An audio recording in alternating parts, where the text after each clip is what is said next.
अभी अभी पता चला है कि समर सिंह का गिरफ्तारी हो चुका है और आप लोग डिस्प्ले पे वीडियो देख रहे हैं। समर सिंह की गिरफ्तारी हो गई है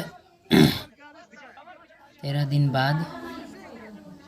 आज ही के दिन समर आकांक्षा दुबे की वो काम है, सराद जिसको बोला जाता है, और उसी दिन गाजियाबाद से समर सिंह का गिरफ्तारी हुआ है।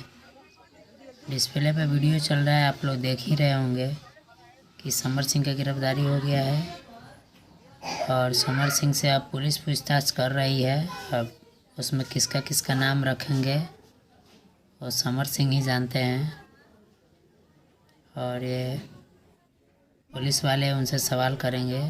डिस्प्ले पे देख रहे हैं पूरा वीडियो, देखिए कैसे मुंह छुपा के उनको पुलिस लेके जा रही है।